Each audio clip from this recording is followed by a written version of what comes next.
Sam. Assalamualaikum Sam. Waalaikumsalam. Okey. Saya daripada pelajar PIS UUM.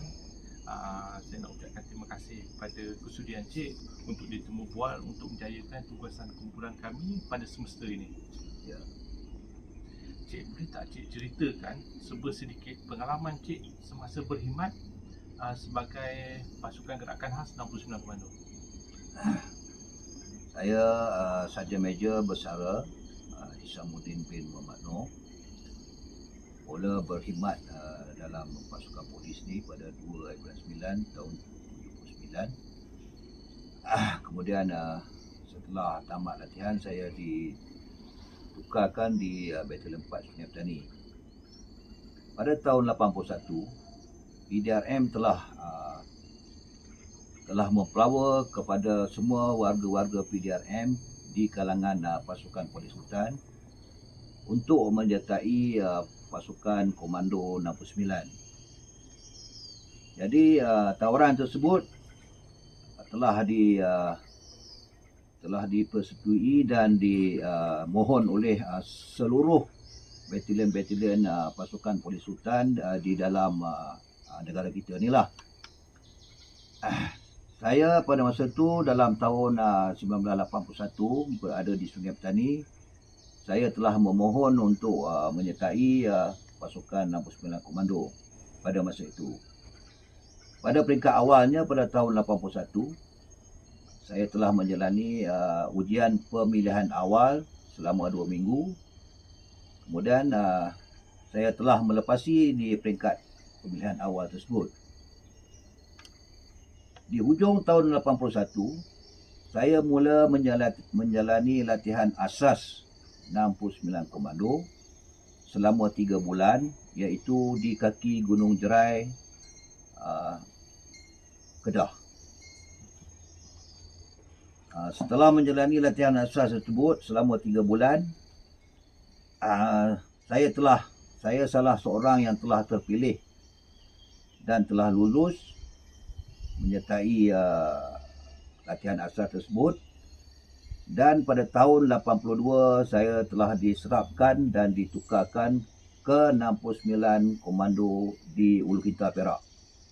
Baiklah, itulah sedikit latar belakang Cik Sam kita, yang nama benar adalah Cik Isamuddin bin Muhammad Noor. Kemudian Cik Sam, berbalik pada objektif tugasan kami ya. Cik Sam boleh cerita tak tentang latar belakang penubuhan 69 Komando ni dan apa kisah di sebalik darurat yang ada kaitan dengan operasi 69 Komando? Jika kita flashback pada penubuhan 69 ni adalah dicetuskan oleh timbalan Perdana Menteri kita di ketika itu, iaitu Tun Dr. Ismail. Ya. Tun Dr. Ismail. Daripada keputusan tersebut maka timbullah pasukan elit 69 Komando ni di peringkat awalnya dipanggil SPU, iaitu Special Project Unit. Untuk menyertai pasukan 69 Komando ni, iaitu SPU di ketika itu, maka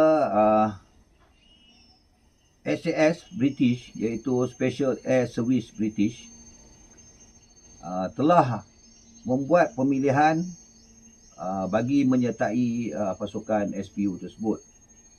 Pada awalnya, iaitu bermakna pionir lah, orang yang pertama, kumpulan yang pertama untuk menyertai pasukan SPU 69 Komando ni, iaitu mereka dilatih di Port Kemar di ketika itu dalam tahun 1969. Jadi pada peringkat awalnya penubuhan 69 ini, seperti kita tahu, telah dicetuskan oleh Tun Dr. Ismail, Timbalan Perdana Menteri. Jadi pemilihan tersebut telah dilatih oleh SAS di Port Kemar, dan daripada awal tersebutlah maka tertubuhnya 69 Komando ini. Baiklah. apakah yang berlaku semasa darurat dan tugasan 69 Komando ketika menentang pengganas komunis pada awalnya dan sehinggalah komunis itu menyerah kalah. Seperti kita tahu, iaitu mengikut sejarah, darurat bermula pada tahun 1948 hingga tahun 60, peringkat pertama darurat. Jadi pasukan komunis teroris pada masa itu adalah cukup mantap dan mendapat sokongan daripada penduduk-penduduk tempatan. 1948 berlakunya darurat di mana pasukan komunis yang anti-British pada ketika itu telah melakukan beberapa sabotaj, pembunuhan, sabotaj seperti telah meletupkan jalan-jalan kereta api, membuat sabotaj pembunuhan kepada manager-manager estate. Pada peringkat awal tersebut adalah untuk menentang British. Kemudian selepas masuk kepada era tahun 60, kita telah pun merdeka pada 1957. Kita merdeka pada 1957. Jadi ada satu perjanjian antara pasukan komunis yang diketuai oleh Cheng Ping telah bermesyuarat dengan Perdana Menteri kita Tengku Abdul Rahman dan beberapa pembesar British di Sekolah Rendah Tunku Putra Baling. Dan hasil daripada mesyuarat tersebut telah mengalami kegagalan, di mana Cheng Ping dan anggota kumpulannya telah bertekad untuk masuk ke hutan semula untuk menentang kerajaan yang telah merdeka pada 1957, yang kita ketahui di mana Perdana Menteri kita yang pertama adalah Tengku Abdul Rahman. Okay, baiklah Encik. Jadi, apa yang berlaku? Baik Sam, apa sebenarnya yang berlaku pada Parti Komunis Malaya? Adakah mereka berdiam diri ataupun merancang sesuatu? Baik, selepas merdeka dan waktu darurat yang tamat pada 1960, jadi pasukan komunis yang kita kerajaan yang kerajaan declare bahawa parti PKM ini adalah sebagai pengganas komunis teroris. Oleh sebab di peringkat awal 1960, maka mereka ingin menunjukkan yang mereka mempunyai, pengganas komunis ini mempunyai kekuatan untuk menentang kerajaan persekutuan pada masa itu. Jadi penentangan komunis adalah berbentuk penentangan dari dalam hutan. Menentang tentera-tentera, menentang pasukan polis, melakukan serangan terhadap tentera-tentera yang menjalani operasi dan pasukan polis hutan yang menjalani operasi di hutan. Maka terdapatlah beberapa pertempuran dan beberapa operasi yang telah dilancarkan oleh kerajaan pada ketika itu. Jadi penentangan komunis ini dia berterusan dan mereka mempunyai semangat yang begitu wajar. Dan di masa itu dan di ketika itu mereka ini mendapat bantuan, mendapat sokongan moral daripada penduduk-penduduk tempatan yang berada di kawasan pendalaman. Apabila masuk ke era tahun 70-an, maka komunis menjalankan operasi mereka berada di dalam hutan dan berada juga di bandar-bandar, di pekan-pekan, iaitu pasukan underground komunis ini membuat aktiviti mereka di kawasan bandar-bandar. Jadi kerajaan telah bertindak untuk merancang melemahkan perjuangan pasukan komunis Melaya ini, di mana negara kita waktu itu tengah develop. Kemudian kerajaan telah melancarkan beberapa projek seperti projek Lebuh Raya Timur Barat, iaitu Lebuh Raya Perak Kelantan. Semasa pembinaan Lebuh Raya itu, pasukan komunis telah meletupkan dan cuba mengganggalkan pembinaan Lebuh Raya tersebut, dan kita dapati beberapa jentolak, berpuluh-puluh jentolak bulldozer telah diletupkan, dan proses tersebut telah melambatkan pembinaan Lebuh Raya tersebut. Untuk mereka mendapat sokongan moral yang lebih, mereka dalam tahun 70-an, lebih kurang dalam tahun 74, mereka telah membunuh iaitu Ketua Polis Negara, iaitu Tan Sri Rahman Hashim, yang berlaku pada 1974. Kita bayangkan, untuk menaikkan moral mereka, mereka telah menembak Ketua Polis Negara. Susulan daripada peristiwa tersebut, mereka juga telah meletupkan Tugu Negara. Mereka telah meletupkan Tugu Negara dalam tahun 75, tak silap saya, tahun 75, mungkin pada 26 Ogos. Jadi sabotaj yang dilakukan ini berterusan juga selepas meletupkan Tugu Negara. Mereka juga telah membunuh Ketua Polis Perak.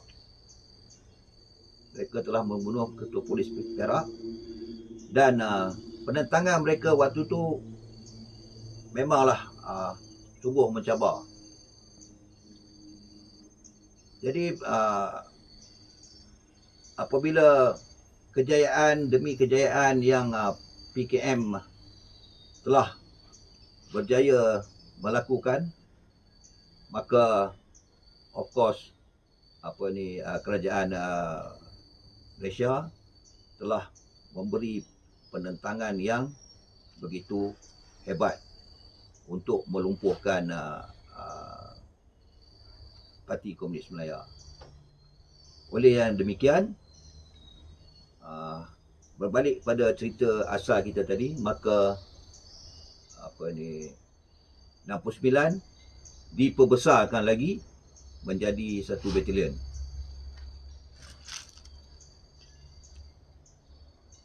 Di mana apabila 69 mempunyai keanggotaan yang ramai, maka pasukan elit 69 sendiri boleh menentang mereka dengan efektif. Dan Encik Sam, apakah kemahiran yang dipelajari oleh pasukan 69 Komando? Sebagaimana yang saya telah cerita tadi,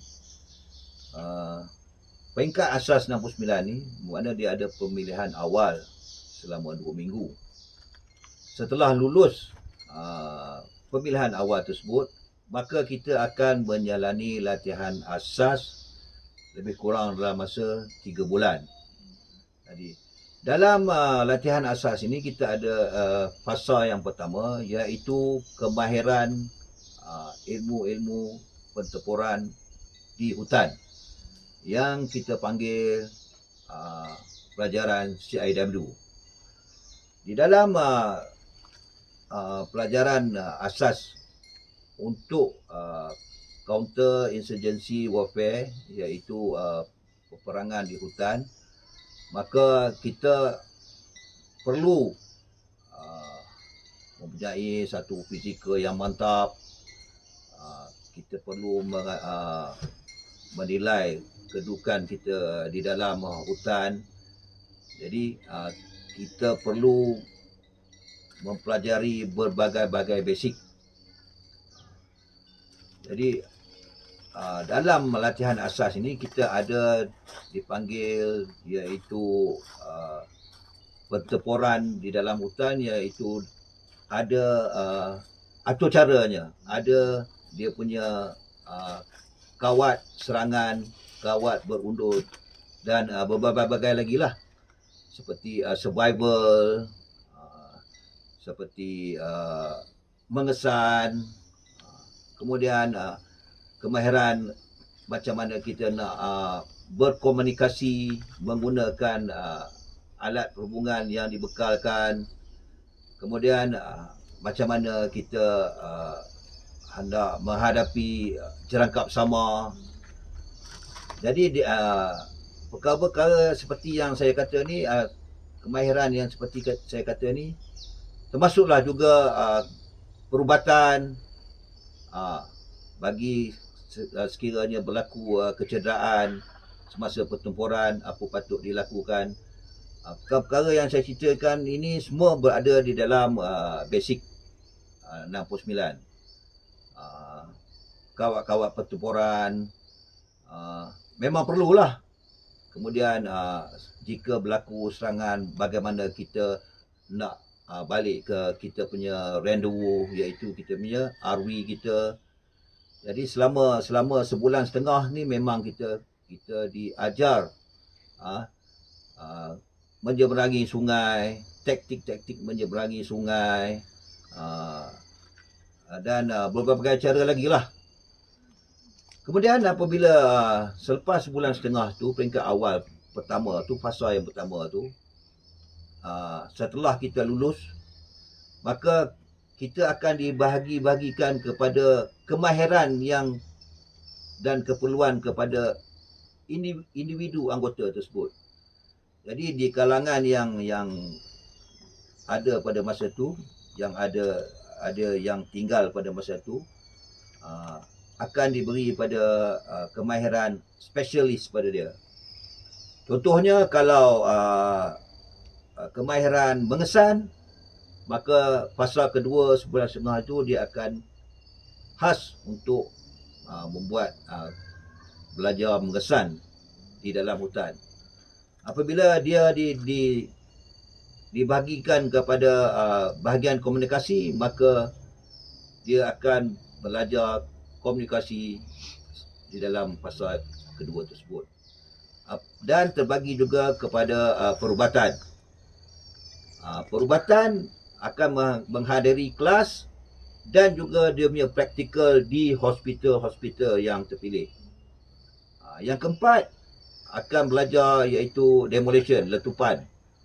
Letupan ini adalah untuk kemahiran kita memasang jerangkap sama dan kita mematikan jerangkap sama sekiranya terdapat jerangkap sama semasa operasi.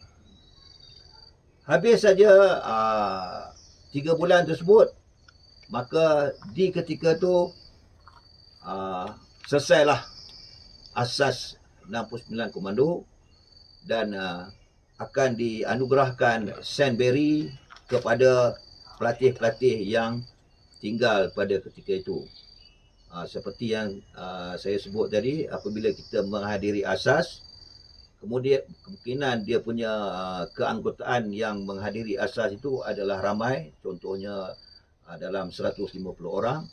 Tetapi apabila akhir, akan yang terpilih akan berjumlah lebih kurang dalam 30 orang ataupun 20 orang, mengikut standard yang dikendaki oleh 69 komando, mengikut standing operation procedure, SOP yang termaktub dalam 69 komando. Maka siapa-siapa juga yang boleh melepasi SOP tersebut, yang tabah untuk menghadapi cabaran tersebut, maka akan luluslah. Kalau tidak mencapai tahap tersebut daripada segi fizikal, kemahiran, tembak dan sebagainya, maka akan dihantar balik kepada formasi masing-masing. Semasa di peringkat saya akan dihantar balik ke batalion pasukan Polis Sultan tempat asal mereka lah. Apabila lulus saja basic counter insurgency warfare, maka kita yang berasal daripada tiap-tiap batalion yang berada dalam negara kita ni akan dipindahkan ke Ulu Kinta Perak, Ulu Kinta Ipoh Perak, di mana base 69 yang berada dalam negara kita ini adalah hanya di Ulu Kinta Perak. Maka kita akan diserapkanlah kepada skoden-skoden yang ada di dalam unit tersebut. Itu adalah ciri-ciri asas yang perlu untuk menjadi anggota 69 Komando. Setelah diserapkan kepada 69 Komando, maka kita akan menghadapi berbagai-bagai kursus dan berbagai-bagai kemahiran. Di peringkat awal tadi, asas mengiktirafkan kita ini layak untuk menjadi warga 69 Komando. Tetapi setelah kita diserapkan di dalam unit 69 Komando, maka kita akan menghadapi berbagai-bagai kursus, iaitu di laut, udara, payung terjun, letupan, kursus di luar negara, kursus pengiring rapat kepada Perdana Menteri dan Timbalan Perdana Menteri, kursus counter terrorist team yang berada yang dikendalikan di dalam negara dan juga dihantar kepada luar negara. Okey, seterusnya Cik Sam, bolehkah Cik Sam terangkan lagi lebih lanjut lagi tentang tugas dan tanggungjawab 69 Komando? Pada peringkat awal, memang fokus tugas 69 Komando ini adalah untuk kita menentang pihak komunis yang berada di dalam hutan, di mana kita menjalani operasi jarak jauh dalam kumpulan yang kecil, tugas utama. Dan selain daripada itu, kita akan membuat tugas-tugas menyelamat. Contoh yang boleh saya bagi, di mana pasukan 69 telah terlibat dalam mencari VIP yang terhempas, menaiki helikopter yang terhempas di Sarawak, iaitu di Bario. Itu adalah bagi tugas menyelamat. Dan juga 69 akan terlibat kepada penugasan di perairan, seperti di Sabah dan juga di dalam semenanjung Malaysia kita. Selain daripada itu, maka tugas aktiviti yang utama tadi, seperti saya kata tadi, menghapus pengganas komunis. Dan 69 juga ada terlibat dengan tugas-tugas menghapuskan jenayah berat, iaitu bersama dengan unit-unit yang lain seperti UTK dan unit-unit polis seperti jenayah berat D9 yang berada dalam negara kita ni.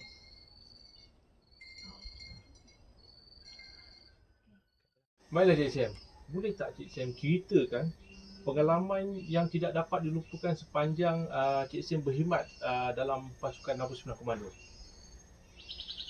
Ya, seperti yang saya jelaskan, saya mulai masuk 69 Komando ini pada tahun 82. Dan saya keluar daripada cawangan ini pada tahun 2015. So totalnya di sana saya berada di dalam 69 komando lebih kurang 33 tahun, daripada tahun 82 hinggalah 2015, dalam jangka masa 33 tahun. Jadi semestinya saya menghabiskan usia muda saya hinggalah saya berumur lebih 50-an ke atas, saya berada di dalam cawangan 69 komando. Jadi tidak dapat dinafikan di sini memang mempunyai satu-satu pengalaman nostalgia yang saya tak dapat lupakan.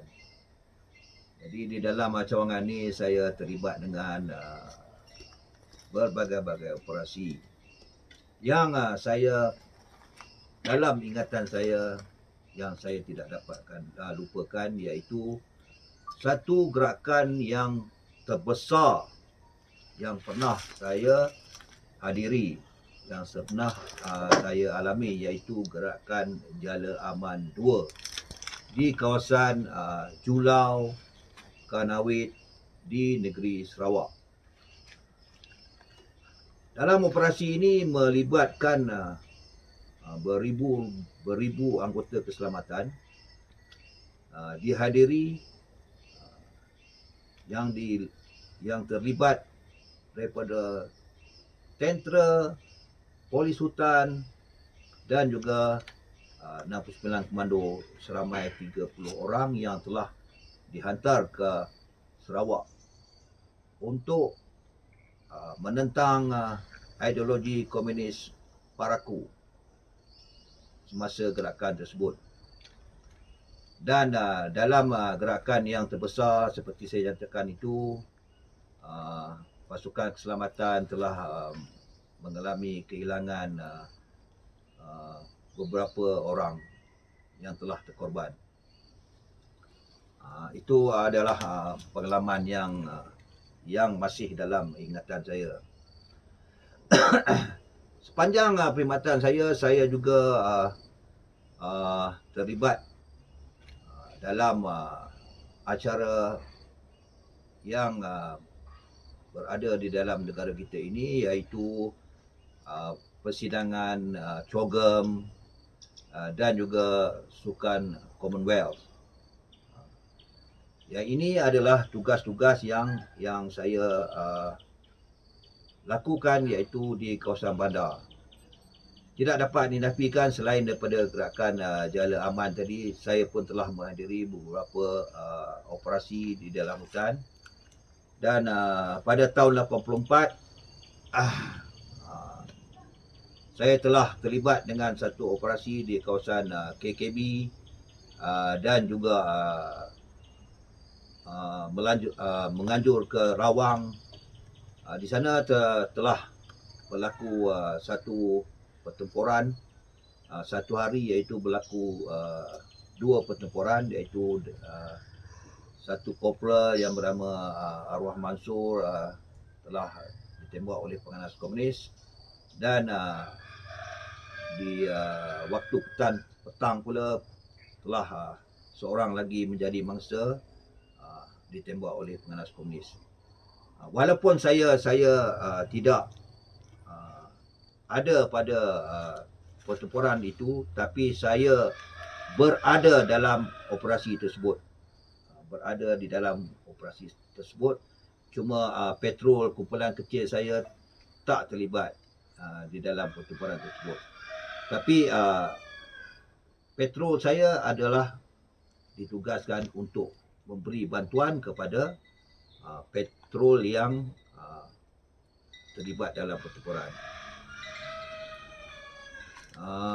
Selain daripada tugasan di bandar, iaitu pengalaman di bandar seperti persidangan COGM dan sukan-sukan besar seperti Sukan Commonwealth, saya juga diberi tugas mengawal, mengiring Perdana Menteri kita waktu tu Tun Mahathir di dalam negara, dan saya juga berpeluang menjadi pengiring rapat kepada Tun Ahmad Badawi, Perdana Menteri kita, dan ditugaskan untuk escort Tun Ahmad Badawi ke Vietnam sebagai anggota pengiring rapat. Dalam perkhidmatan saya dalam 69 juga, saya telah memohon untuk terlibat dengan tugasan pemilihan untuk pasukan bangsa-bangsa bersatu mewakili Malaysia, dan saya telah dipilih oleh petugas-petugas daripada PBB yang hadir di Ulu Kintau waktu itu, di mana saya menghadapi berbagai-bagai peperiksaan, iaitu 5 jenis periksa, dan saya telah lulus, dan saya telah ditugaskan untuk misi United Nations, iaitu di Sudan, di negara Sudan, iaitu di Darfur selama 1 tahun. Di mana di sini saya juga mempunyai pengalaman bertugas dengan berbagai-bagai polis dalam pasukan bangsa-bangsa bersatu. Jika kita dengar penceritaan Sarjan Major Bersara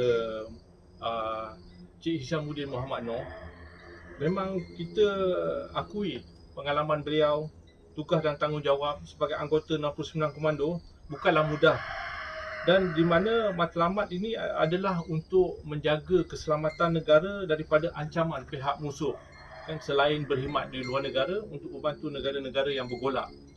Jadi Cik Sam, apa saranan Cik Sam kepada generasi muda supaya mereka bersifat patriotik seperti orang-orang yang dahulu, yang mana mereka begitu susah untuk mempertahankan kemerdekaan serta mencapai kemerdekaan. Untuk generasi muda pula, apa saranan Cik Sam? Jadi tidak dapat dinafikan, tidak ada dulu, tidak ada sekarang. Okey. Jadi untuk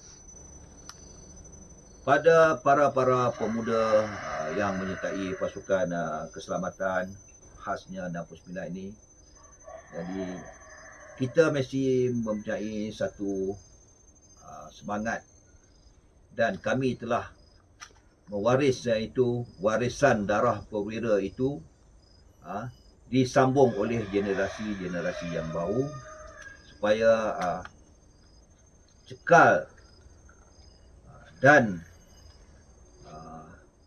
tidak ada berbelah bagi untuk mempertahankan negara ni. Kita kena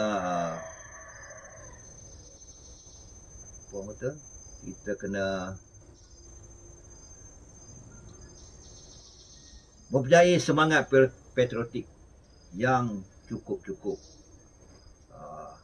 kental untuk negara kita, untuk menjamin keselamatan negara kita, untuk mempertahankan negara kita dari ancaman musuh, sama ada di dalam negara kita sendiri ataupun di datangnya dari ancaman luar.